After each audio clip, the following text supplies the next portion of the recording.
Hello दोस्तों, नमस्कार। कैसे हैं आप सब लोग? आशा करता हूँ आप सब लोग ठीक होंगे। स्वागत है आपका सिविल प्रेप मंच चैनल पर। हम अपनी सीरीज करंट अफेयर कंपाइलेशन जो अप्रैल 2025 तक के सारे करंट अफेयर एक डिस्कस कर रहे हैं, उस सीरीज में ये हमारा क्लास नंबर 7 है।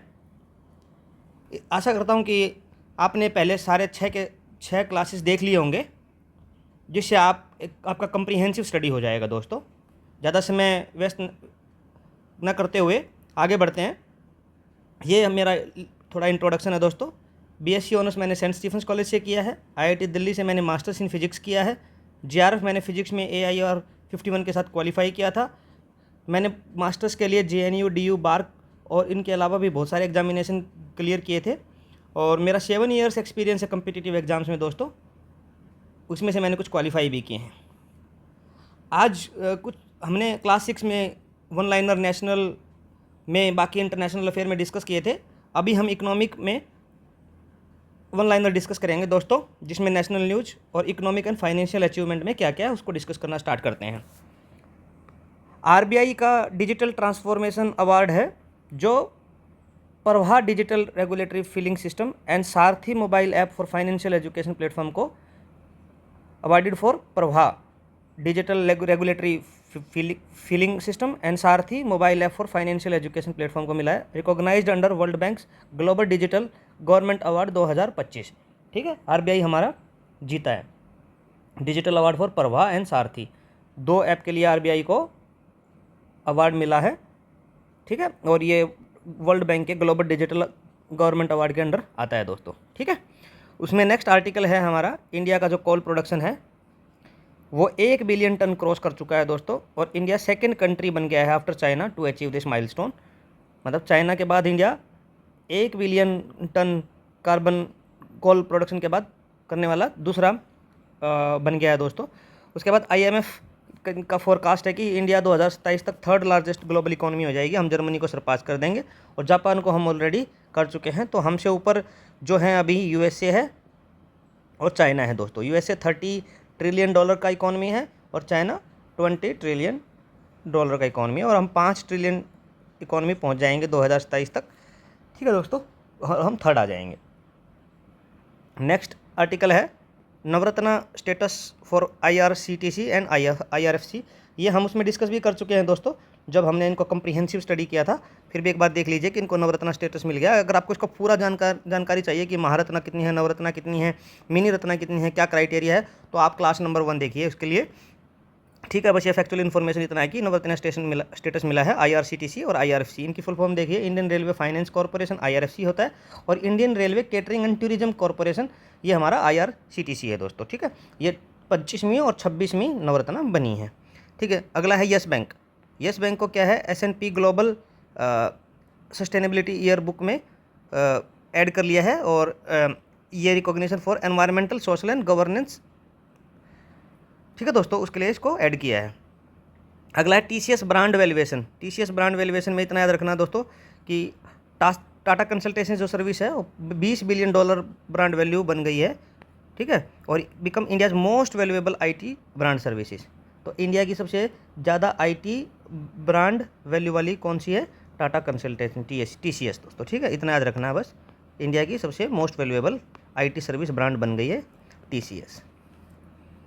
उसमें नेक्स्ट आर्टिकल है दोस्तों, axis plus IFC blue loan. India's first blue loan जो इशू हुआ है, जो वाटर और मैराइन रिलेटेड प्रोजेक्ट्स हैं उनको फाइनेंशियल सस्टेनेबिलिटी देगा। और IFC की फुल फॉर्म है इंडियन इंटरनेशनल फाइनेंस कॉरपोरेशन। ठीक है, एक्सिस बैंक ने और प्लस IFC ने, इंटरनेशनल फाइनेंशियल कॉरपोरेशन ने मिलकर sustainability, fisheries and water conservation effort के लिए इंडिया को ब्लू लोन दिया। ब्लू से आप याद रख सकते हो कि जैसे ब्लू किसका बोलते हैं, ब्लू रेवोल्यूशन में पानी वाला, वाटर वाला, सब इसे याद रखिए। ब्लू रंग पानी का, और पानी में जो होंगी फिशरीज होंगी, और वाटर कंजर्वेशन एफर्ट के लिए एक्सिस बैंक प्लस IFC का ये ब्लू लोन है इंडिया को। इंडिया का पहला ब्लू लोन है।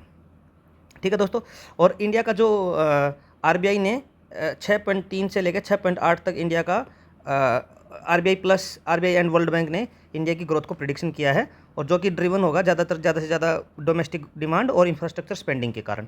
ठीक है, और India US trade deal $500 billion हमें पहुंचाना है। इसमें हमारा डिस्कशन हुआ था जब मोदी जी, पीएम मोदी और यूएसए के प्रेसिडेंट हैं डोनाल्ड ट्रंप के बीच मीटिंग हुई थी। बट अब इस चीज़ का रेलेवेंस कम है क्योंकि अभी अपना ट्रेड वॉर टाइप सा स्टार्ट हो गया है यूएसए के साथ, ठीक है दोस्तों। पर ये हमारा टारगेट था, इतना इंपॉर्टेंट नहीं है। उसके बाद है future brand index. Reliance industry rank second globally behind Apple, ठीक है दोस्तों। इतना याद रखना है कि फ्यूचर ब्रांड इंडेक्स में रिलायंस को दूसरा है स्थान, पहला है एप्पल को, ठीक है। और based on perception of purpose, innovation and sustainability के बेस पे है। हालांकि ये इतना इंपॉर्टेंट नहीं है, मैं तभी आपको कर रहा हूँ ऑनलाइन इसलिए कि बस आपको इतना याद रखना है कि फ्यूचर ब्रांड इंडेक्स में इंडिया की रिलायंस इंडस्ट्री का कौन सा प्लेस है, सेकेंड, बस इतना इंपॉर्टेंट है। उसके बाद IEA international atomic energy agency ने इलेक्ट्रिसिटी डिमांड प्रोजेक्शन किया है कि इंडिया की इलेक्ट्रिसिटी डिमांड जो हो जाएगी वो 6.4% से एनुअली ग्रो करेगी 2025 से लेकर 27 तक, ठीक है। और ये क्या होगा, ये driven by cooling needs, data centres and manufacturing दोस्तों, ठीक है। इंडिया की electricity demand expected to grow, ये याद रखना, ठीक है। IEA इंटरनेशनल एनर्जी एजेंसी ने इलेक्ट्रिसिटी डिमांड का प्रोजेक्शन किया है। उसके बाद दोस्तों नेक्स्ट है non fossil fuel capacity target, कि भाई एक तो फॉसिल फ्यूल है जो कोल वगैरह है, एक नॉन फॉसिल फ्यूल है जो रिन्यूएबल सोर्स ऑफ एनर्जी है, जिसमें अपना न्यूक्लियर आ जाएगा, सोलर आ जाएगा, विंड आ जाएगा। इन सब का टारगेट है कि 50% installed capacity non fossil fuel से आनी चाहिए बाय 2030, और करंट शेयर स्टैंड्स अराउंड 43%, ठीक है। Non fossil fuel capacity target जो 50% होना चाहिए इंस्टॉल्ड कैपेसिटी का, और जो भी 43% और 50% 2030 तक हमारा हो जाएगा, इंडिया एम्स करता है, ठीक है। इंडिया का हमारा एम है 50% इंस्टॉल्ड कैपेसिटी, ठीक है। और ये इधर देख लीजिए, ये ग्लोबल रैंकिंग है, ठीक है दोस्तों। उसके बाद है एग्रीकल्चर एंड रूरल डेवलपमेंट, ये GI टैग अवार्डेड है रोमेटो चिली एंड चपाटा चिली, दो मिर्चों को मिला है दोस्तों, रोमेटो चिली एंड चपाटा चिली, ठीक है। ये किसकी है, तेलंगाना की। फिर केरला का है कन्नाई इप्पा ट्राइबल हैंडीक्राफ्ट, जियोग्राफिकल इंडिकेशन है दोस्तों, tax enhance branding and export. इसमें इंपॉर्टेंट इतना ही है कि आपको इतना याद रखना है कि जो तेलंगाना का रोमेटो चिली एंड चपाटा चिली, और केरला का है कन्नाई इप्पा ट्राइबल हैंडीक्राफ्ट, ठीक है। इतना याद रखना दोस्तों। एंथोरियम एक्सपोर्ट, जो एंथोरियम फ्लावर है exported from Mizoram to Singapore for the first time, ठीक है दोस्तों। इतना याद रखना है, इससे ज़्यादा इसमें कुछ इन्फॉर्मेशन खास नहीं है। Eri silk from North East certified by Oekotex international eco level for textile, textile के लिए जो एक कंपनी है OEKO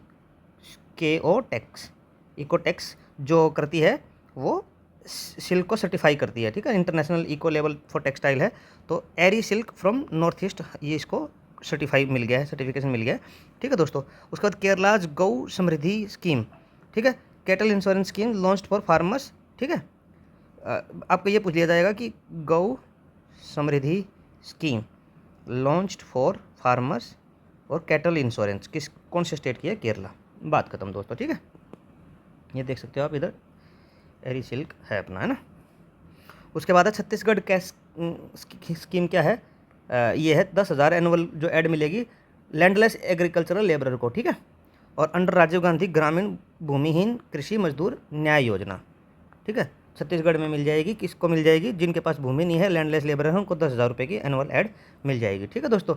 और नेक्स्ट आर्टिकल है हमारा हरियाणा का, जो MSP प्रोक्योरमेंट माइलस्टोन अचीव कर लिया है, 24 क्रॉप्स को मिनिमम स्पॉट प्राइस पे प्रोक्योर करता है, first Indian state to procure, ऐसा है हरियाणा, पहला 24 की 24 क्रॉप हैं जो मिनिमम स्पॉट प्राइस पे खरीदता है, उसमें हरियाणा पहला स्टेट हो गया, ठीक है। इसमें pulses, oil seeds, core cereals beyond traditional wheat and rice के अलावा इसमें ये चीज़ें भी इंक्लूडेड हैं, ठीक है दोस्तों।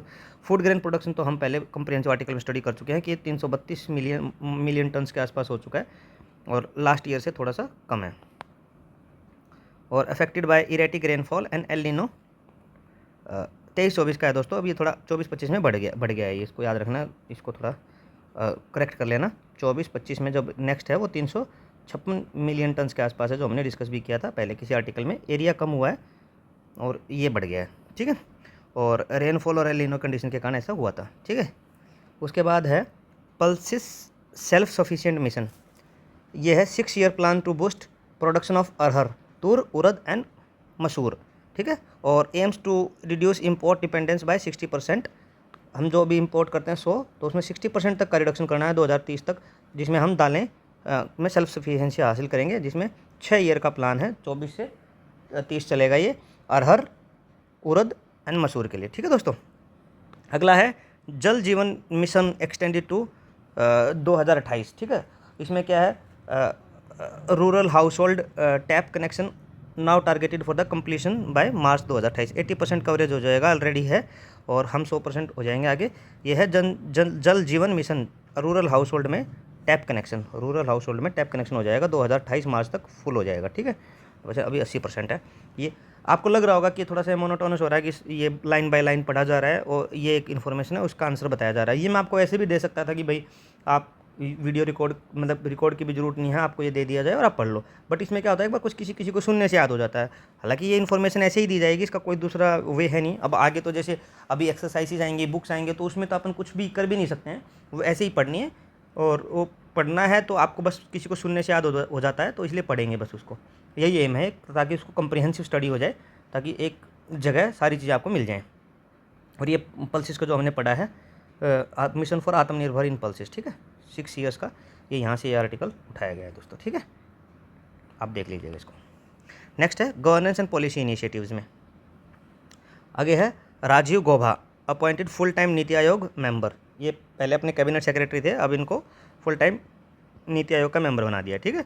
उसके बाद है new GDP base year announce हो गया है, GDP calculation to be release to 2022-23 का बेस हो जाएगा आगे। It will reflect post COVID economic structural more accurately, ठीक है। ये वन लाइनर है कि भैया अभी जीडीपी का जो नया बेस ईयर होगा वो कौन सा होगा, 22-23 होगा, बात खत्म दोस्तों, है ना। तेलंगाना एससी में सब कैटेगराइजेशन कर दिया है, पहला स्टेट ऐसा हो गया जो एससी कैटेगरी में भी रिजर्वेशन को सब डिवीजन में कर रहा है, ठीक है। और Punjab bans hybrid paddy seeds, ठीक है। ये कि भाई पंजाब ने, मतलब इन आर्टिकल को ऐसे पढ़ाया जा सकता था कि भाई हाइब्रिड पैडी सीड्स को बैन किस कंट्री ने किया, एमसीक्यू टाइप में। हालांकि मैं वो सीरीज़ लेके आने वाला हूँ, तो उसमें 4 ऑप्शन दिया था, ठीक है। तो नीचे आ जाएगा पंजाब, ऐसे, ठीक है दोस्तों, ऐसे इसको याद कर सकते हो। इससे यही तरीका है एक इसको आपको याद कराने का, ठीक है। और नेक्स्ट चलते हैं, आरबीआई फाइनेंशियल लिटरेसी वीक है, थीम है फाइनेंशियल लिटरेसी वुमेन एम्पावरमेंट, ठीक है। बस थीम है financial literacy women empowerment, RBI financial literacy week है 2025 में। इससे ज़्यादा क्या ही कर सकते हो। और इसमें Telangana becomes the second state to implement SC sub categorisation reservation within reservation, ठीक है। इसमें ग्रुप 1, ग्रुप 2, ग्रुप 3 बना दिए हैं, ठीक है। और इसमें 1 टोटल जैसे कितना होता है, 15% होता है, तो 9, 5 और 1 कर दिया है। ग्रुप ए में 1%, 2 में 9% और थर्ड में 5%, ऐसे कर दिया। बिजनेस एंड इंडस्ट्री में क्या है, वन लाइनर न्यूज़ में, Zomato rebrands as Eternal limited as a part of corporate restructuring strategy, ठीक है। Zomato continues as the food delivery brand under the new parent entity, ठीक है। इटर्नल लिमिटेड के इस पर रीब्रांड कर दिया। हालांकि ये इंपॉर्टेंट नहीं है, इसको आप छोड़ सकते हो इस आर्टिकल को, ठीक है। फोन पे इंश्योरिंग हीरोज प्रोग्राम, ये इंश्योरिंग हीरोज प्रोग्राम किसका है, इंश्योरिंग हीरोज प्रोग्राम किसका है, फ़ोन पे का, ठीक है। और इसका एम क्या है, ये नेक्स्ट पूछा जा सकता है, वो वुमेन एंटरप्रेन्योर्स को सपोर्ट करना, बस। Provide insurance, digital tools and financial support, ये वुमेन एंटरप्रेन्योर को सपोर्ट करता है, इंश्योरिंग हीरोज प्रोग्राम, ऐसे याद कर सकते हो किसका है, फ़ोन पे का। उसके बाद है India leads global IPO fund raising in 2024। India का जो ग्लोबल आईपीओ फंड रेजिंग है 2024 में, उसमें इंडिया लीड कर रहा है, ठीक है। Raise highest amount globally through the public issues. Major IPO included Ola electric, NSDL and FirstCry. ये तो बच्चों के शायद वो वाली है, फर्स्ट क्राई बच्चों के खिलौने, कपड़े वगैरह इस पे मिलते हैं, फर्स्ट क्राई, ठीक है। तो आप इसे ओला इलेक्ट्रिक आपने देखा ही है, ठीक है। तो आईपीओ फंड रेजिंग में India globally highest amount raise किया है इनिशियल पब्लिक ऑफरिंग से, आईपीओ से। जो आईपीओ आते हैं ना, ग्रो ऐप वगैरह पे आप देखते होगे कि आईपीओ लगा लो, उसमें इंडिया ने हाईएस्ट किया है 2024 में। आईआईएम अहमदाबाद दुबई कैंपस, बस इसका है कि एमओयू साइन हुआ है, कैंपस एस्टेब्लिशमेंट होगा अप्रैल 2025, ठीक है। और first international campus by IIM open in 2026। ठीक है, ये MOU साइन हुआ है 25 में, 26 में पहला कैंपस ओपन हो जाएगा। ठीक है दोस्तों, और ये IIM अहमदाबाद करेगा दुबई में। रैंकिंग एंड इंडाइसिस में लास्ट में पूरी भी आएंगी, तब इसको भी करेंगे। अभी इंपॉर्टेंट है जिसको आप डिस्कस कर लेंगे इधर।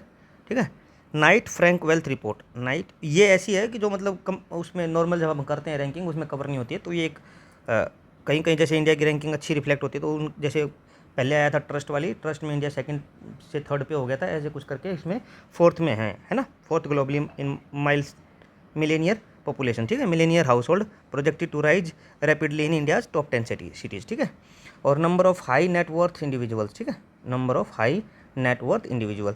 मिलेनियर मतलब जिसके पास मिलियन पैसा है, मिलेनियर पैसा, मिलेनियर पॉपुलेशन कितनी है, इंडिया फोर्थ पोजीशन पे है ग्लोबली।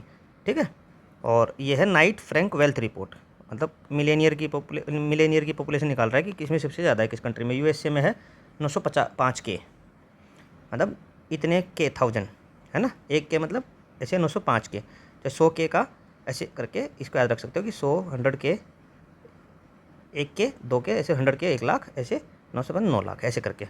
ठीक है, और इंडिया है इसमें 86 के साथ फोर्थ पोजीशन पे।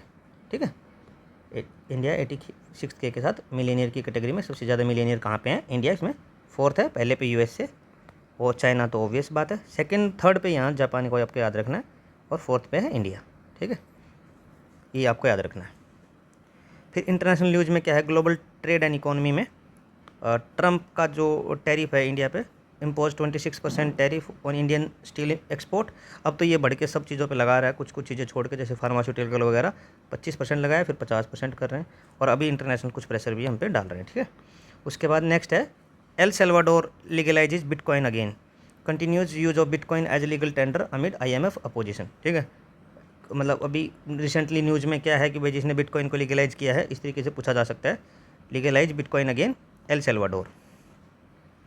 इंटरनेशनल इवेंट ऑन डिप्लोमेसी में देख लीजिए, BRICS land restoration partnership 19 April 2025 को, to combat desertification, India to restore 26 million hectare of degraded land by 2030।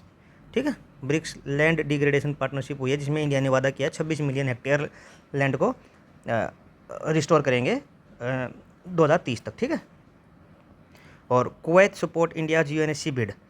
ठीक है, कुवैत ने इंडिया की UNSC बिड को सपोर्ट किया है। Official endorsement given on 18 April 2025, boost India's campaign for permanent UNSC membership, Kuwait ने। ठीक है भाई, किस कंट्री ने रिसेंटली इंडिया की जो मेंबरशिप है, परमानेंट मेंबरशिप के लिए बिड किया है, वो है कुवैत। ठीक है, उसके बाद है Meghalayan 25 symposium hosted by Indian navy on 16 अप्रैल 2025 को, टू प्रमोट मैरीटाइम इनोवेशन।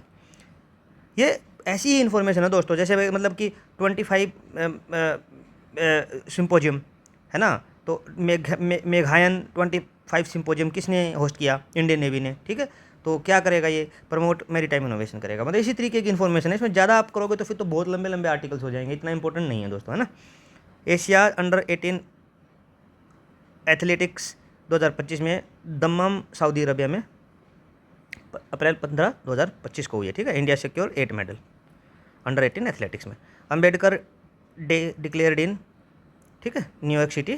ठीक है, 14 April recognize BR Ambedkar day by New York city mayor. ठीक है, न्यूयॉर्क सिटी मेयर में NY के मतलब न्यूयॉर्क सिटी मेयर ने 14 अप्रैल को अम्बेडकर डे डिक्लेयर कर दिया है। थोड़ा इंपॉर्टेंट है इंटरनेशनल पॉइंट ऑफ व्यू से कि इंडिया के कौन से लीडर पे न्यूयॉर्क में एक डे डिक्लेयर किया है, या फिर न्यूयॉर्क ने अम्बेडकर डे डिक्लेयर किया है। ठीक है, ऐसे करके।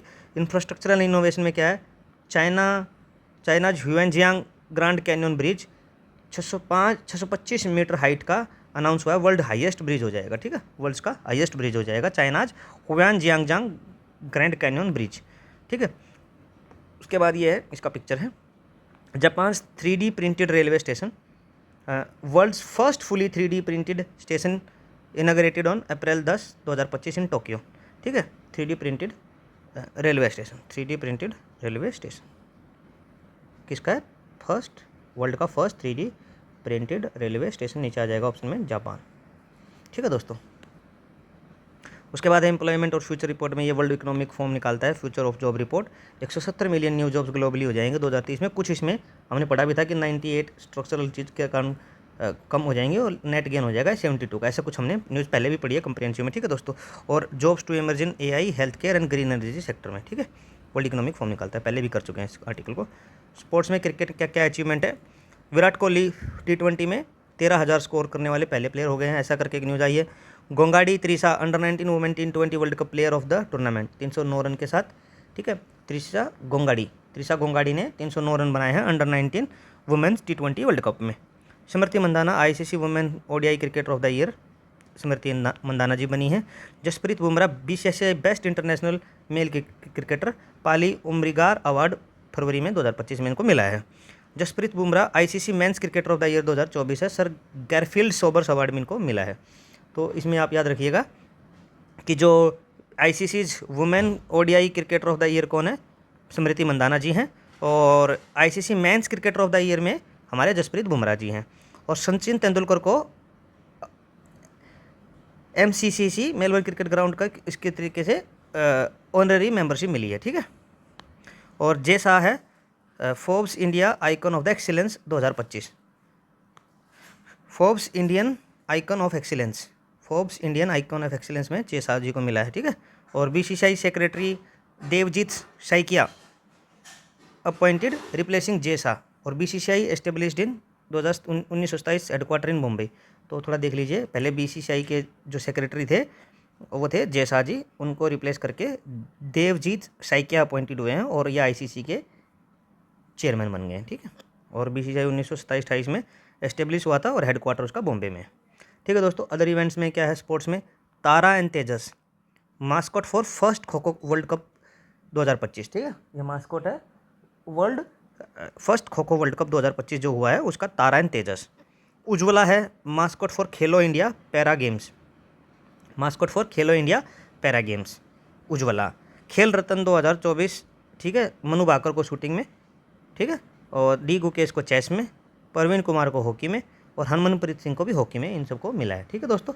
Men's hockey captain Harmanpreet Singh and para high jumper Parveen recommended for खेल रत्न अवार्ड, ठीक है। राजीव गांधी खेल रत्न, जिसको बाद में मेजर ध्यानचंद खेल रत्न अवार्ड से भी सम्मान चेंज किया गया था, ठीक है।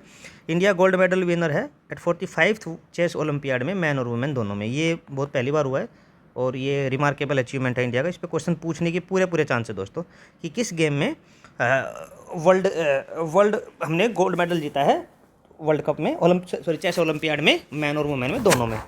तो ये बहुत इंपॉर्टेंट क्वेश्चन है जो पूछा जा सकता है, और मुझे लगता है इसकी बार अब की बार इस पर क्वेश्चन पूछा भी जाएगा कि हमने कौन सा मेडल जीता है या गोल्ड मेडल किस में जीता है 45th चेस ओलंपियाड में, ठीक है। उसके बाद मनु भाकर जी हैं, मिनिस्ट्री ऑफ पोर्ट्स के लिए ब्रांड एम्बेसडर भी बन गई हैं, ठीक है। और इंडिया क्या है, host for junior world cup shooting का हमने 2025 में होस्ट किया है, ठीक है। और बिहार क्या है, first state to launch rural cricket league, Bihar पहला ऐसा स्टेट है जिसने रूरल क्रिकेट लीग को लॉन्च किया है, ठीक है दोस्तों। उसके बाद है स्पोर्ट्स एडमिनिस्ट्रेशन एंड इनिशिएटिव, ठीक है दोस्तों।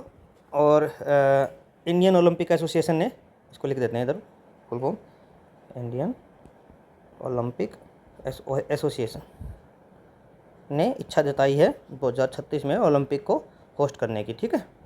और Krishnamachari Srikkanth goodwill ambassador for fighting blindness, ये हमारे 1983 के जो विनिंग वर्ल्ड कप की टीम के भी मेंबर थे, ठीक है। उसके बाद है इंटरनेशनल स्पोर्ट्स न्यूज़ में क्या हुआ है, ठीक है। ICC champions trophy 2025 player of the tournament कौन थे, रचिन रविंद्रन जी, ठीक है। Steve Smith retire from ODI, ये अपने तो विराट कोहली, इनको भी याद रख सकते हो कि विराट कोहली, रोहित शर्मा ये टेस्ट से भी और T20 से भी रिटायर हो चुके हैं, ठीक है। और New Zealand women's T20 world cup 2024 में न्यूजीलैंड रहा है विनर। और event ambassador Shikhar Dhawan, Sarfaraz Ahmed, Tim Southee for ICC champions trophy के लिए इनको इवेंट एम्बेसडर बनाया था, ठीक है दोस्तों। और चैंपियंस ट्रॉफी हमने जीती थी अब की बार, ठीक है। और ICC campaign donate organ save life, ये इसका कैंपेनिंग था, ICC का कैंपेन था डोनेट ऑर्गन सेव लाइफ, और हमने जो जीती है वो मैन में अब की बार चैंपियंस ट्रॉफी जीती है, ठीक है दोस्तों। और अदर इंटरनेशनल स्पोर्ट्स में Bin and Nini mascot for 9th Asian winter games 2025 Harbin China, 9th Asian winter games 2025 Harbin China में जो हुए हैं उनके लिए Bin and Nini Bin Bin and Nini mascot रहा है, बिन बिन एंड नीनी, ठीक है। और FIFA world cup 2034 Saudi Arabia named host, ठीक है। फीफा वर्ल्ड कप 2034 में जहाँ पे होगा सऊदी अरबिया को होस्ट बना दिया, ठीक है। और फीफा में बैन है Russia, Pakistan, Congo ban from 2026 world cup, ठीक है। और वर्ल्ड ब्लिट्ज चेस चैंपियनशिप 2024 में मैन में मैग्नस कार्लसन ने जीती है, और वुमेंस में जू वेंगजू चाइना की हैं, ली तिंगजी को इन्होंने हराया। जू वेंजू चाइना की जीती है और लीज को हराया। और यहाँ पे मैग्नस कार्लसन एंड इयान नेपोचियामी ये हमारे विनर रहे हैं, साथ में कंबाइंड विनर मेंस में ब्लिट्ज में, ठीक है दोस्तों, याद कर सकते हो। उसके बाद है USA ban transgender athlete from women sport, ये इतना इंपॉर्टेंट नहीं है इन्फॉर्मेशन, याद रखने का, आगे चलते हैं, ठीक है। अवार्ड्स एंड रिकॉग्निशन में क्या क्या है, लिटरेरी एंड कल्चरल अवार्ड्स में ज्ञानपीठ अवार्ड 2024 विनोद कुमार शुक्ला, ठीक है दोस्तों। और उसके बाद इसमें है व्यास सम्मान 2024 है सुरबरा कौन देश के वासी वेनु की डायरी, व्यास सम्मान इनको मिला है इनके बुक के लिए, सुरबरा को, ये इधर दिया गया है इनका पिक्चर, ठीक है दोस्तों। और साहित्य अकेडमी ट्रांसलेशन प्राइज़ 2024 हजारों ख्वाहिश ऐसी, इसके लिए मिला है इनको हजारों ख्वाहिश ऐसी, ठीक है दोस्तों। साहित्य अकेडमी अवार्ड 2024 गगन गिल मैं जब तक आई बहार, इस बुक के लिए मिला है। तो आप ये गगन गिल, विनोद कुमार शुक्ला ऐसे इनको याद कर सकते हो, ठीक है दोस्तों। और साहित्य अकेडमी अवार्ड 2024 डोगरी छमन अरोड़ा, ठीक है, एक और अश्वत्थामा। अब ये बहुत फैक्चुअल होता जा रहा है दोस्तों, आप इसमें क्या है ना थोड़ा मिनिमम याद कर सकते हो, जैसे आप इसका ये याद कर लो कि भाई साहित्य अकेडमी अवार्ड, ठीक है, डोगरी में किसको, चमन अरोड़ा को मिला, ठीक है, इस तरीके से याद कर सकते हो दोस्तों, ठीक है। उसके बाद व्यास सम्मान 2024 किसको, सुरबरा को। और ज्ञानपीठ अवार्ड विनोद कुमार शुक्ला को मिला। हालांकि इसमें कॉस्ट बेनिफिट रेशेस बहुत कम रहता है ऐसे क्वेश्चंस में। और साहित्य अकेडमी ट्रांसलेशन प्राइज हजारों ख्वाहिश ऐसी, इसके लिए, ठीक है। और संगीत कलानिधि अवार्ड आर के श्रीराम कुमार वायलिन के लिए, आर के श्रीराम कुमार जी को ये इनका दिखाया भी हुआ फोटो, ठीक है, संगीत कलानिधि अवार्ड। उसके बाद lifetime achievement Indian cinema Chiranjeevi, ठीक है, honoured by House of Commons UK में। Lifetime achievement Indian cinema में अवार्ड किसको मिला है, चिरंजीवी को। चिरंजीवी साउथ मूवी इंडस्ट्री में अच्छे पद पे, मतलब काफ़ी इनका रुतबा है उधर और काफ़ी फेमस है। और इनकी भी हमने हिंदी डब्ड मूवी बहुत सारी देखी हैं, ठीक है, अच्छी है इनकी मूवी सारी उधर वाली, ठीक है दोस्तों। उसके बाद sports and athletics honours major Dhyan Chand Khel Ratna award, ये बहुत बार रिपीट हो चुका है। और इसमें से इंपॉर्टेंट क्वेश्चन बनने वाला है आपकी बार कि मेनू भाकर को मिला है शूटिंग में, डी गुकेश को चेस में, हरमनप्रीत सिंह को हॉकी में, और प्रवीण कुमार को पैरा ओलंपिक हाई जंप में मिला, ठीक है। और ये 1992 में राजीव गांधी खेल रत्न के तौर पे हुआ था और विश्वनाथन आनंद को सबसे पहला मिला था। और अपने अभी इसको मेजर ध्यानचंद खेल रत्न अवार्ड के नाम से जाना जाता है, पहले इसका नाम था राजीव गांधी खेल रत्न, ठीक है। अर्जुन अवार्ड रिसिपेंट है 37 इंडिविजुअल है और 17 पैरा एथलीट्स हैं। और प्रगनंदा जी हैं अपने टाटा स्टील मास्टर्स 2025 जीती है, first Indian since Viswanathan Anand. और रनर अप रहे हैं डी गुकेश। मतलब अभी देख रहे हो इंडिया में कभी इंडिया का कोई विनर भी नहीं हुआ करता था, विश्वनाथन आनंद थे, उनके बाद कोई नहीं हुआ करता। और अब मैच वो जो जीत रहे हैं वो तो हैं ही अपने प्रगनंदा जी, जो हार रहे हैं डी गुकेश जी फाइनल में, वो भी अपने इंडियन ही हैं। तो इंडिया में जो चेस डोमिनेशन बढ़ गया है, India is like dominating the chess, क्योंकि हमने मैन और वुमेन का चेस ओलंपियाड भी जीता, गोल्ड मेडल जीता है हमने दोस्तों, ठीक है। ये बहुत तगड़ी बात है चेस में हमारी, ठीक है। और ये याद करने की बात है और ये इंपॉर्टेंट भी है इस बार के लिए, चेस के लिए। और ये तो यूपीएससी में पूछ भी लिया है कि डी गुकेश ने किसको हराया, कौन सी गेम में, chess world chess blitz championship में कौन जीता है, ये अब की बार का यूपीएससी का क्वेश्चन था, तो आप इनको हल्के में नहीं ले सकते, ठीक है दोस्तों। उसके बाद है इंटरनेशनल एंड डिप्लोमेटिक ऑनर्स, कुछ ऑनर्स जो हैं उनको याद रखते हैं। जैसे नरेंद्र मोदी जी को भी बहुत सारे अवार्ड मिले हैं, अभी तो अवार्ड की कैटेगरी 24 या 25 के पास पहुंच चुकी है, ठीक है दोस्तों। अब तो बहुत सारी गवर्नमेंट्स ने इनको हाईएस्ट ऑनर वहाँ का दिया है, ठीक है। अब हम कुछ पढ़ लेते हैं, इंपॉर्टेंट वही है, कम रहते हैं ये चीज़ें। City key of honour president Droupadi Murmu को है, कन्फर्ड ड्यूरिंग पोर्तुगल विजिट। ये अपनी द्रौपदी मुर्मू जी को मिला है city key of honour president Droupadi Murmu को, ठीक है। मित्र विभूषण प्रधानमंत्री मोदी को है, श्रीलंका ने दिया है। मित्र विभूषण ये हमने पढ़ भी लिया था पहले कम्प्रिहेंसिव में कि ये मित्र विभूषण इसलिए इंपॉर्टेंट है क्योंकि लेटेस्ट है, और वहाँ पे जब विजिट हुई थी बाकी बहुत सारी चीज़ों पे वहाँ पे वार्तालाप हुई थी और बहुत सारी चीज़ें साइन हुई थी, कुछ पे एग्रीमेंट बने थे, वहाँ पे इन्होंने अपने हाईएस्ट ऑनर को दिया है मित्र विभूषण, ठीक है। फ्रीडम ऑर्डर ऑफ फ्रीडम ये भी पीएम मोदी को मिला है और ये बारबाडोस ने दिया है। मैं कह रहा था ना आपको कि मोदी जी को बहुत सारे मिले हैं, और तो इसमें मोदी जी के ही याद करने हैं कि ऑर्डर ऑफ फ्रीडम, मित्र विभूषण, उसके बाद ऑर्डर ऑफ मुबारक ए अल कबीर ये पीएम मोदी को मिला है, ये भी कुवैत ने दिया है।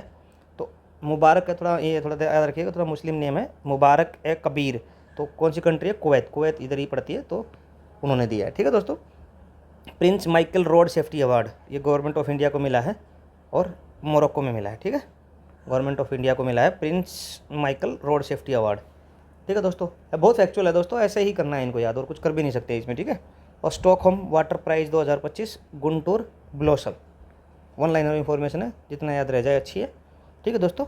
ये एनवायरनमेंट और सस्टेनेबिलिटी से संबंधित अवार्ड हैं। जो सस्टेनेबिलिटी अवार्ड 2025 NTPC किसने? UNGC जनरल काउंसिल ने इंडिया में दिया है NTPC लिमिटेड को, ठीक है दोस्तों। और स्कॉच अवार्ड है Nagaland forest management project, Nagaland के फॉरेस्ट मैनेजमेंट प्रोजेक्ट के लिए, ठीक है दोस्तों। तो आप ये देख लेते हैं, ठीक है। स्कॉच अवार्ड ये मिला जाता है जो इंडिया की ग्रोथ में पार्टिसिपेट करते हैं या बढ़ चढ़ के भाग लेते हैं। नागालैंड फॉरेस्ट मैनेजमेंट प्रोजेक्ट को मिला है, ठीक है। सस्टेनेबिलिटी के लिए स्कॉच ग्रुप इसको देता है, ठीक है। और मनोहर इंटरनेशनल एयरपोर्ट ये गोवा का जो है मनोहर इंटरनेशनल एयरपोर्ट बेस्ट सिक्योरिटी के लिए गोल्ड ट्रॉफी मिली है national safety council 2024 for safety health and zero incident operations, ठीक है। इसके लिए मनोहर इंटरनेशनल एयरपोर्ट को best security gold trophy award मिला है, ठीक है दोस्तों। इसमें याद रख सकते हैं ये क्या है? स्कॉच वाटर प्राइज, स्कॉच गुंटूर ब्रोशल विंस, ये इसका इधर फोटो लगा, ठीक है। स्कॉच स्टॉकहोम वाटर प्राइजेज, और ये स्कॉच अवार्ड है। ये स्कॉच अवार्ड इंडिया की ग्रोथ में जो पार्टिसिपेट करता है उसको रिकॉग्निशन के लिए मिलता है, ठीक है। ठीक है दोस्तों, ये आप याद रखें Nagaland forest management project, Nagaland forest management project, ठीक है दोस्तों। इसमें इतना याद रख सकते हो। और इसमें क्या है? मुथूट, एक इसमें आप याद रख सकते हो स्कॉच में एक मुथूट करके है, मुथूट माइक्रो फाइनेंस पोजीशन, इसको डबल गोल्ड भी इसमें मिले हैं, डबल गोल्ड मेडल इसमें स्कॉच में मिले हैं, 2 गोल्ड मेडल अवार्ड भी इनको मिले हैं इसमें, ठीक है दोस्तों। आप इसमें इतना याद रख सकते हो, ठीक है। वो फाइनेंस उसमें लिटरेसी में मिले हैं, और ये अपना इधर याद रख सकते हो कि नागालैंड फॉरेस्ट मैनेजमेंट प्रोजेक्ट को भी मिला है। अगला है दोस्तों Indira Gandhi peace prize 2024 Michael Bachelet, ठीक है। Michael Bachelet awarded Indira Gandhi peace prize for piece डिसआर्मामेंट and development for 2024 के लिए, ठीक है। और ग्रैमी अवार्ड 2025 में चंद्रिका टंडन त्रिवेणी है best new age ambient, Grammy award Chandrika Tandon, ठीक है। ग्रैमी अवार्ड चंद्रिका टंडन, ठीक है। और Gates Cambridge impact award, Gates Cambridge impact award क्या है? उर्वशी सिन्हा जनवरी 2025 में इनको मिला है। Massachusetts governor's commendation Nita Ambani को, ठीक है। ये रिकॉग्निशन है, ग्लोबल एंड सोशल रिकॉग्निशन है, जो थोड़ा थोड़ा याद रख सकते हो, ठीक है। वुमेन ऑफ द ईयर पूर्णिमा देवी बर्मन आसाम की women of the year 2025 cricket time, ठीक है। पद्माश्री 2025 में रविचंद्रन अश्विन का, इसको तो हम पूरा पढ़ चुके हैं, इसमें याद रखने की जरूरत नहीं है दोस्तों, ठीक है। उसके बाद है ये आपको, इनको तो आप जानते ही होंगे, इनके बारे में हमने पिछले क्लास में ही डिस्कस किया है कि सुधांशु शुक्ला जी हैं फर्स्ट इंडियन टू एक्जियोम के जो 4 इंटरनेशनल स्पेस स्टेशन पर जो गए थे उनमें से एक हमारे एज ए पायलट गए थे, ठीक है। मोदी जी से इन्होंने बात भी की थी, उसके बाद हमने इस पर चर्चा भी की थी, ठीक है दोस्तों। उसके बाद है Geoff Allardice resigned as ICC CEO, ठीक है। ICC जो क्रिकेट वाली है उससे उसके CEO पद से इसने रिजाइन भी कर दिया, जोफ अलार्डाइस। सुनीता विलियम्स हैं set record for 62 hours 6 minutes of space walk time. ये ऐसी इन्फॉर्मेशन है जो रिपीट हो रही है दोस्तों, इन पे हमने पूरे आर्टिकल में भी डिस्कस कर लिया था कि सुनीता विलियम्स ने रिकॉर्ड बनाया है अनप्लान्ड विजिट के लिए 62 आवर्स 6 मिनट्स का इसका उनका स्पेस वॉक था, ठीक है। उसके बाद नवीन चावला, ये तो आप जानते हो, फॉर्मर चीफ इलेक्शन कमिश्नर थे, ये 79 साल की उम्र में इनका देहांत हो गया है। चंद्रिका टंडन 167th ग्रामी for Triveni best new as, ये 67th ग्रामी मिला है इनको त्रिवेणी के लिए बेस्ट न्यू एज एम्बियंट, ये इनका एल्बम होगा जिसके लिए इनको मिला है, ठीक है दोस्तों। आगे चलते हैं की अपॉइंटमेंट्स पे। की अपॉइंटमेंट में हम याद रखते हैं दोस्तों कि राजीव गौबा जी हैं, ये फुल टाइम नीति आयोग के मेंबर बन गए। ये रिपीट हो रही हैं चीज़ें, अच्छा है आपके लिए तो याद होएंगी। और राजीव गौबा जी हमारे पिछले मतलब कैबिनेट सेक्रेटरी रहे थे, ठीक है दोस्तों। पूनम गुप्ता, ये new deputy governor of RBI बनी है, ठीक है। माइकल पात्रा को इन्होंने रिप्लेस किया 3 साल की उम्र के लिए, ठीक है। ये बनी है हमारी, ये इनका फ़ोटो देख लीजिए इधर, ठीक है दोस्तों। ज्ञानेश कुमार, ये chief election commissioner of India, Rajiv Kumar को इन्होंने रिप्लेस किया है। First CEC under new selection committee law, जो न्यू सिलेक्शन बनी थी ना, सुप्रीम कोर्ट ने डायरेक्टिव दिए थे कि ऐसा कि इलेक्शन कमिश्नर को अपॉइंट करने के लिए नियम लेके आइए जिसमें से पीएम लीडर ऑफ अपोजिशन रहेंगे, तो और एक जो पीएम जिनको नॉमिनेट एक मंत्री वो मिनिस्टर रहेंगे। तो अब ये नया जब से बना है, इसके बाद जो ये हमारे पहले Rajiv Kumar ji sorry new selection committee के अंडर ज्ञानेश कुमार जी को चीफ इलेक्शन कमिश्नर अपॉइंट हो गए, ठीक है। डॉक्टर विवेक जोशी,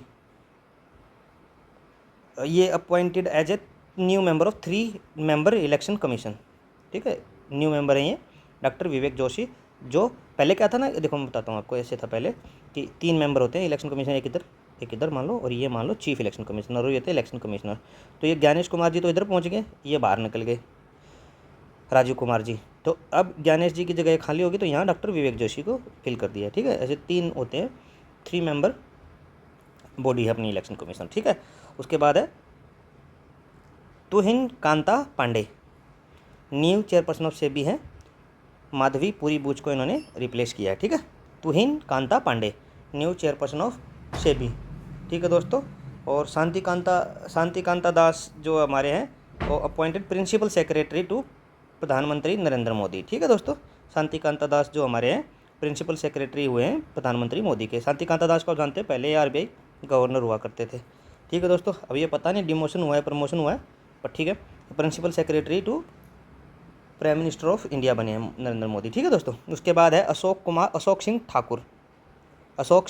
ठाकुर, ये president of Indian national trust for arts and culture intake, 3 year term के लिए इनको, इंपॉर्टेंट नहीं है दोस्तों फिर भी ठीक है, कम्प्रिहेंसिव कवरेज के लिए हम इसको कर रहे हैं, ठीक है। ये है president of Indian national trust for arts and culture heritage, ठीक है। अंजू राठी राणा, ये इंडिया की फर्स्ट वुमेन लॉ सेक्रेटरी बनी है, ये मेघवाल जी इनको, ठीक है, देख लीजिएगा इधर पिक्चर में, ये अंजू राठी राणा, ये इंडिया की फर्स्ट वुमेन लॉ सेक्रेटरी बनी है, ठीक है। N Ganapathy, chairman of Tata communication board of directors के चेयरमैन बने हैं, ठीक है। उसके बाद वी नारायण, तो हम कई आर्टिकल्स में पहले डिस्कस भी कर चुके हैं, ये इसरो के चेयरमैन बने हैं, ठीक है। एस सोमनाथ जी को इन्होंने रिप्लेस किया है, ठीक है, ये सक्सीड किया है, ठीक है। Gyanesh Pratap Singh director general CRPF के बने हैं, ठीक है। सीआरपीएफ के डायरेक्टर जनरल है ज्ञानेश प्रताप सिंह। जस्टिस वी रामा सुब्रमण्यन, ये क्या है, नेशनल ह्यूमन राइट कमीशन के चेयरपर्सन बने हैं। अरुण कुमार मिश्रा को इन्होंने रिप्लेस किया, ये रिटायर्ड ही बनते हैं, आपको पता होगा कि एनएचआरसी है उनके चेयरमैन है जो रिटायर्ड बनते हैं 70 साल की उम्र तक, और 3 साल की इनकी टर्म, कुछ ऐसे तरीके से आप एक बार इसको देख लीजिएगा, ठीक है। और संजय मूर्ति कैग बने हैं अपने 6 साल की टर्म के लिए, ठीक है। गिरीश चंद्र मुर्मू को इन्होंने रिप्लेस किया है, ठीक है दोस्तों, ये अपने कैग है, ठीक है। उसके बाद है Vipin Kumar appointed chairman of the airport authority of India, ये एयरपोर्ट अथॉरिटी ऑफ इंडिया के चेयरमैन बने हैं, ठीक है। हर्षवर्धन अग्रवाल क्या है, appointed president of federation of commerce and industry, federation of Indian chambers of commerce and industry, इसको फिक्की से याद रखती है शॉर्ट फॉर्म से, सबको फिक्की से याद रखना है, ठीक है। फिक्की के जो प्रेसिडेंट हैं वो हर्षवर्धन अग्रवाल जी बने हैं, हर्षवर्धन अग्रवाल। थोड़ा अगर मतलब वैसे कोई गलत बात नहीं है बोलना, फिर भी बोल देता हूँ कि फिक्की जैसे देखो बिजनेस है, और बिजनेस इंडिया में कौन करते हैं, बनिया कम्युनिटी करती है, तो याद रखना कि जैसे अग्रवाल बनिया कम्युनिटी ऐसे करके, और थोड़ा बहुत रिलेशन, ऐसे ट्रिक्स हैं दोस्तों, मतलब ऐसा ना हो कि भाई मैं इनको डिस्कस करूँ और कोई ऑफेंड हो जाए, पर ऐसी ऐसी छोटी छोटी ट्रिक्स मेरे दिमाग में रहती हैं, उनको बस मैं अभी बच रहा हूँ डिस्कस करने से कि भाई अच्छा ना किसी को बुरा लग जाए। बट देखो जैसे अग्रवाल फिक्की बिजनेस बनिया कम्युनिटी, और तो ऑप्शन में अग्रवाल आए तो लगा देना ऐसे करके। जैसे मान लो मूर्ति आए, सुब्रमण्यम आए, तो आपके दिमाग में हाँ हाँ ऐसा कुछ हमने कोरिलेशन करके पढ़ा था, और ये चीज़ें ऐसे ही याद होंगी दोस्तों, कोरिलेशन ही करना पड़ेगा कुछ कुछ कि ऐसा कैसे हो सकता है, कैसे कितना याद रख सकते हैं, ठीक है। और एक लिमिट है ह्यूमन ब्रेन की, इससे ज़्यादा अपन याद भी नहीं रख पाएंगे, तो ऐसे कुछ कुछ याद रह जाए तो अच्छी बात है, ठीक है दोस्तों। अगला है जो 73rd president of institute of charter ICAI के बने हैं, institute of charter accountants of India, Charanjit Singh Nanda, ठीक है दोस्तों, ठीक है। तो अब इसको इस तरीके से कि भाई नंदा क्या सिखाएगा अपने को करना, धंधा, धंधा मतलब काम धंधा, बिजनेस। और चार्टर अकाउंटेंट भी क्या करते हैं, ये भी कॉमर्स पढ़ते हैं, कॉमर्स में भी क्या है, कॉमर्स मतलब धंधा, बिजनेस। तो इस तरीके से नंदा CA की जो ऑर्गेनाइजेशन है, ठीक है, चार्टर अकाउंटेंट्स ऑफ इंडिया की। तो मतलब ऐसे याद करना है मतलब, और ये ऐसे ही याद करनी है दोस्तों। इसके अलावा ऐसे कोई रट्टे की तो कोई इसमें पॉसिबिलिटी होती भी नहीं है। आगे है कॉन्स्टिट्यूशनल हेड में लोकसभा स्पीकर ओम बिरला, यह पता ही होगा। Deputy chairman of Rajya Sabha Harivansh Narayan Singh, secretary general Rajya Sabha Pramod Chandra Mody, CAG Sanjay Murthy, ये तो पढ़े ही हैं हमने इधर, ये अपने कैग हैं संजय मूर्ति, ठीक है दोस्तों। और controller general of accounts CGA Shyam S Dubey, ठीक है, ऐसे याद करना है। आर्म्ड फोर्सेस में है सुप्रीम कमांडर हैं Droupadi Murmu ji, chief of defence है Anil Chauhan ji, Amarjeet Singh air marshal, naval chief Dinesh Tripathi, army chief Upendra Dwivedi, ऐसे याद रख सकते हो, ठीक है। और director general of military operation, इनको तो आपने बहुत बार सुना भी होगा, राजीव सिंह गही। ये जब प्रेस कॉन्फ्रेंस के लिए आते थे, अब जब थोड़ा सा अपना पाकिस्तान के साथ हो गया था बैटल ही बोलेंगे उसको, छोटा सा टेक्टिकल बैटल हुआ था, उसमें लेफ्टिनेंट जनरल राजीव सिंह गही जी जो DGMO बने थे, ठीक है, इसे याद रख सकते हो, ये आते भी थे। और विराट कोहली को भी इन्होंने अपना फेवरेट क्रिकेटर बताया था, जब उन्होंने रिटायरमेंट लिया था उसी टाइम पे इनकी प्रेस कॉन्फ्रेंस भी चल रही थी, तो ऐसा कुछ कुछ याद रखने का, ठीक है दोस्तों। थोड़ा आप रिलेट करके याद करोगे ना, कि किसी इवेंट से किसी इवेंट को लिंक कर दो, या फिर किसी नाम से उसके साथ कुछ अटैच कर दो, तो थोड़ा जल्दी याद हो जाएंगे, ठीक है दोस्तों। आगे है सेक्रेटरीज, एडवाइजरी एंड कमिश्नर्स, जो उनके कुछ अपॉइंटमेंट, उनके नाम देख लेते हैं। कैबिनेट सेक्रेटरी ये तो अभी चले गए हैं, राजीव गौबा जी नहीं है, ठीक है दोस्तों, ठीक है दोस्तों, ये नहीं रहे हैं, इनकी जगह TV सोमनाथन, इसको करेक्ट कर लीजिएगा, TV सोमनाथन, TV सोमनाथन, ठीक है दोस्तों। उसके बाद है PM adviser Tarun Kapoor and Amit Khare, और इसमें याद रखिए PM principal secretary PK Mishra, foreign secretary Vikas Misri, ये आते भी थे, इतने इंपॉर्टेंट नहीं है, बदलते रहते हैं, अब इसमें कितना याद रखोगे दोस्तों आप, ऐसे पूछे भी नहीं जाएंगे। Defence secretary Rajeev Kumar Singh, chief scientific adviser Ajay Kumar Sood, chief election commissioner Gyanesh Kumar, chief information commissioner है Heeralal Samariya, chief vigilance commissioner हैं CVC हैं प्रवीण कुमार श्रीवास्तव, ठीक है, ये प्रवीण कुमार श्रीवास्तव जी हैं, ठीक है। ये तो क्या है ना, आज डिस्कस किए हैं, 4 दिन में बदल जाए, कोई भरोसा नहीं ना इनका, जैसे क्योंकि जिसमें ये फिक्स नहीं होता, जैसे सेक्रेटरीज वगैरह हैं ये फिक्स नहीं होते ना। हालांकि जैसे CVC ACIC आपकी ये थोड़ा रिलायबल है कि भाई 3 ईयर्स का कुछ अपॉइंटमेंट पीरियड होता है, ठीक है, इनको फिर भी याद रखा जा सकता है। इंटेलिजेंस एंड इन्वेस्टिगेशन के लिए CBI के डायरेक्टर हैं प्रवीण सूद, IB के हैं तपन कुमार डेका, RO के हैं रवि सिन्हा, ED के हैं राहुल नवीन, और NCB डायरेक्टर जनरल हैं अनुराग गर्ग, और साइंटिफिक डायरेक्टर हैं डॉक्टर राजीव सिंह रघुवंशी, ठीक है, ठीक है। नारकोटिक्स कंट्रोल ब्यूरो के डायरेक्टर जनरल अनुराग गर्ग, थोड़ा इसको याद कर लीजिएगा दोस्तों, ठीक है। इसमें कुछ पढ़ाने का है नहीं, तो बस ये है कि मुझे भी पढ़ना ही है लाइन बाय लाइन, ठीक है। फिर भी एक बार को CBI director Praveen Sood, IB chief Tapan Kumar Deka, ठीक है, और secretary Ravi Sinha, ED director Rahul, आजकल ED क्या है ऐसे याद रख सकते हो कि भाई ED क्या है, अपोजिशन को ही पकड़ रही है, और अपोजिशन में कौन बैठे हैं, भी राहुल जी, ठीक है, तो ED के डायरेक्टर हैं राहुल जी, ऐसे मतलब इस तरीके का कुछ कुछ बना के, ठीक है। और किसी और का भी जैसे बनाना है, तो जैसे R for Ravi, R for row, तो ऐसे कुछ कि भाई ऐसे कोई इन्वेस्टिगेशन एजेंसी आती है तो उसका रो का R से है रवि सिन्हा, ठीक है, RA, ठीक है, ऐसे करके, ठीक है। उसके बाद है parliamentary and forces, paramilitary and forces में कौन कौन है। बीएसएफ के जो चीफ हैं दलजीत सिंह चौधरी, सीआरपीएफ के हैं ज्ञानेंद्र प्रताप सिंह, एनएसजी चीफ हैं बरूगु श्रीनिवासन, और आईटीबीपी चीफ हैं राहुल रसगोत्रा, एनसीसी चीफ हैं गुरवीरपाल सिंह। ठीक है दोस्तों, इस तरीके से आप इसको याद कर सकते हैं। ठीक है, ये Daljit Singh Chawdhary takes over as BSF DG. ठीक है, इसको इस तरीके से याद कर सकते हो। उसके बाद कमीशंस के नीति आयोग के चेयरमैन हैं नरेंद्र मोदी, नीति आयोग के वाइस चेयरमैन हैं सुमन के बैरी, नीति आयोग के सीईओ हैं बीवी सुब्रमण्यम, यूपीएससी चेयरमैन अजय कुमार जी। ठीक है, जब से आए हैं पॉइंट इनमें रिजल्ट में डिले करते हैं निकालने में, पहले ये डिफेंस में सेक्रेटरी रहे थे। ठीक है दोस्तों, उसके बाद है 23rd लॉ कमीशन में दिनेश महेश्वरी, ये है Dinesh Maheshwari appointed as the chairperson of the law commission of India 23rd। ठीक है, 22nd लॉ कमीशन थे Ritu Raj Awasthi. National commission for women के लिए जो चेयरपर्सन बनी है वो विजय किशोर राहतकर बनी है। National commission for backward classes के चेयरमैन हैं हंसराज अहीर। ठीक है दोस्तों, इस तरीके से आप एक एक चीज़ें याद करेंगे। नेशनल कमीशन ऑफ एससी के चेयरमैन हैं Kishore Makwana. National commission for women rights के चेयरमैन है वी राम सुब्रमण्यम। ठीक है, नेशनल कमीशन फॉर माइनॉरिटी के चेयरमैन है Iqbal Singh Lalpura. KVIC Khadi and village industry commission के चेयरमैन हैं मनोज कुमार। ठीक है, स्टाफ सिलेक्शन कमीशन के चेयरमैन हैं S Gopal Krishna. 7th pay commission के जो चेयरमैन हैं वो अशोक कुमार माथुर थे। अभी 8th पे कमीशन बैठने वाला है, इसलिए न्यूज़ में है, अभी बैठा भी नहीं है। ठीक है दोस्तों, देखते हैं क्या देता है अब की बार सरकारी एम्प्लॉयज़ को।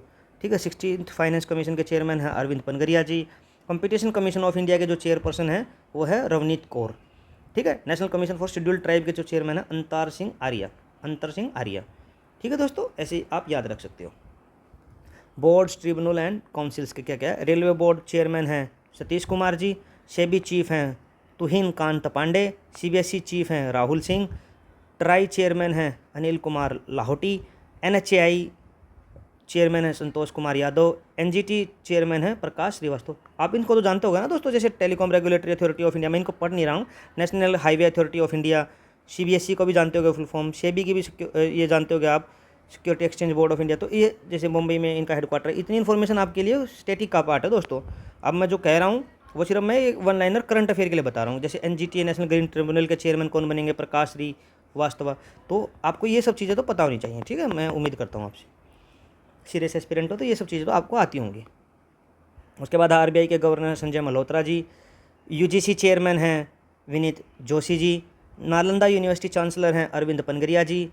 ठीक है दोस्तों, और NCERT डायरेक्टर हैं दिनेश प्रसाद सकलानी। ललित कला एकेडमी के जो चेयरमैन हैं V Nagdas ji. 52nd chief justice of India BR Gavai ji जो बने हैं अभी। ठीक है दोस्तों, और मीडिया जो हाउसेस हैं उनके क्या है, प्रसार भारती के जो चेयरमैन हैं नवनीत कुमार सहगल जी। PIB के जो प्रिंसिपल डायरेक्टर जनरल हैं Dhirendra Ojha ji. Press council of India के जो चेयरमैन हैं वो रंजीत प्रकाश देसाई जी। ठीक है, तो ये आपको ना मैं एक सिंपल बात बताता हूँ आपको। इसमें आपको लग रहा होगा कि ऐसे पढ़ाई जा रहा है और ये इसके अलावा कुछ इसका ऑप्शन भी नहीं है दोस्तों। तो जैसे ये चीज़ें हैं, आपको बस ऐसे याद करनी है। और आप ये पूछोगे कि मुझे ये चीज़ें याद होंगी, मुझे भी बहुत बार पढ़ने के बाद याद होंगी। अब पढ़ाने को तो कोई भी पढ़ा देगा, ये चीज़ें सामने लिखी हुई है, इसमें कोई लॉजिक नहीं है और इसमें कोई डिटेल्स भी नहीं है। ठीक है, तो आप बस इसमें थोड़ा थोड़ा रिलेशन बनाइए कि फाइनेंस कमीशन अरविंद पनगरिया जी, ये आप इम्पोर्टेंट है, याद रखिएगा। काफ़ी चीज़ें इसमें इंपॉर्टेंट नहीं होंगी, जैसे माइनॉरिटी कमीशन इकबाल, थोड़ा मुस्लिम नेम है, माइनॉरिटी हो गया इस्लाम मुस्लिम, तो और माइनॉरिटी के चेयरमैन हैं इकबाल सिंह लालपुरा ही होंगे। तो इस तरीके से थोड़ा याद रखिए, है ना। और सेबी पांडे जी, ये सब थोड़ा थोड़ा याद रखिए। NGT के हैं प्रकाश श्रीवास्तव। ठीक है दोस्तों, इसी तरीके से ये press trust of India chairman है N शांत कुमार। ठीक है, राजना प्रकाश देसाई। ठीक है, ये प्रेस काउंसिल ऑफ इंडिया के। उसके बाद है इंटरनेशनल कुछ अपॉइंटमेंट्स हैं दोस्तों।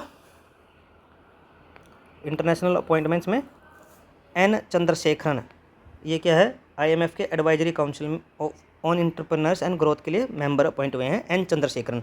इंडिया के हैं, IMF में इंटरनेशनल अपॉइंटमेंट हुई है, तो इसलिए याद रखना। ये थोड़ा इंपॉर्टेंट हो जाते हैं। अभी तो पिछले तो आप थोड़ा स्किप भी कर सकते हो भाई, कॉस्ट बेनिफिट एनालिसिस लगा के कि भाई मुश्किल से एक क्वेश्चन आना है, जितने भी क्वेश्चन आएंगे करंट अफेयर के तो छोड़ देते हैं, ऐसा आप सोच सकते हो उनके लिए। बट ये ऐसी चीज़ें हैं, अगर मिनिमम से मिनिमम करके जाना है तो N चंद्रशेखरन जी को याद करिए, ये IMF के चेयर एडवाइजरी काउंसिल के मेंबर अपॉइंट हुए हैं। फिर ऐसे शिरले बोचवे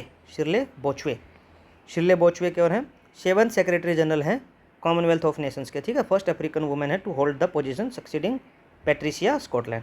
अब ये इसलिए इंपॉर्टेंट है कि ये फर्स्ट अफ्रीकन वुमेन है कॉमनवेल्थ ऑफ नेशंस की सेक्रेटरी जनरल के लिए, 7th है ना। तो काश पटेल, ये याद रखिए, काश पटेल है ये 9th डायरेक्टर हैं FBI के USA में, है ना। Kash Patel sworn as the 9th director of the FBI USA में, इंडियन ओरिजिन अमेरिकन है, took oath as the Bhagavad Gita.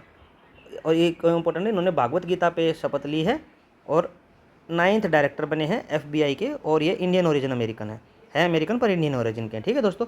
Next है आपका वाल्डेकी उर्क्विजा, ये न्यू सेक्रेटरी जनरल हुए हैं इंटरपोल के, ठीक है। और इन्होंने जुर्गेन स्टॉक को सक्सीड किया है।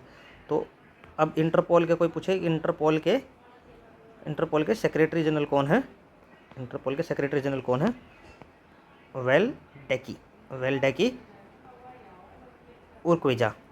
उर्क्विजा, इसको आप याद रखना दोस्तों, है ना। मतलब इस आप देखिए, इसमें सिंपल सी बात समझिए, क्रक्स क्या है कि आपको ये चीज़ें ऐसे ही याद रखनी है। अब मैंने इसको बहुत फास्ट कवर किया है, क्योंकि आप जब कमेंट सेक्शन में डाल दोगे कि PDF देना है, तो मैं ये सब का आपको आप कहोगे तो इसको वर्ड फॉर्म डॉक्यूमेंट में दे देंगे, नहीं तो ऐसे PDF जो हम इसमें डिस्कस करते हैं यही अपलोड कर देंगे। टेलीग्राम चैनल अभी बनाया भी नहीं है दोस्तों, कमेंट सेक्शन में ही कहोगे तो कर देंगे, और एक टेलीग्राम का चैनल भी बना देंगे। तो ये चीज़ें अभी तक इतनी इंपॉर्टेंट हैं कि इनको याद करके जाना ही एक सॉल्यूशन है, और इसका बार बार रट्टा लगाने से ही चीज़ें याद होंगी। थोड़ा थोड़ा पिक्चर देख लो, कहीं फोटो देख लो, जैसे इसका लगा दिया, तो ऐसे आप सब का फोटो निकाल के भी देख सकते हो, एक इमेज निकाल लो कि इन सब का इमेज निकाल के भी देख सकते हो, ठीक है। तो उसके बाद सेक्रेटरी जनरल राज्यसभा का क्या है, ऐसे करके आप याद कर सकते हो, ठीक है दोस्तों। इससे ज़्यादा इसमें कुछ कर नहीं सकते हैं, और आपको ऐसे ही इनका रट्टा ही लगाना है, ठीक है।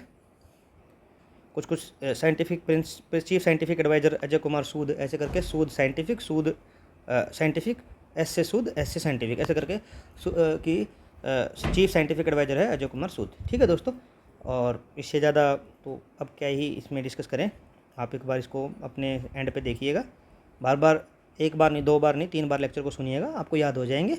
और thanks for watching the lecture, and दोस्तों सपोर्ट करते रहिए, ज़्यादा से ज़्यादा चैनल को फैलाइए, कम्युनिटी अपनी बढ़ाइए।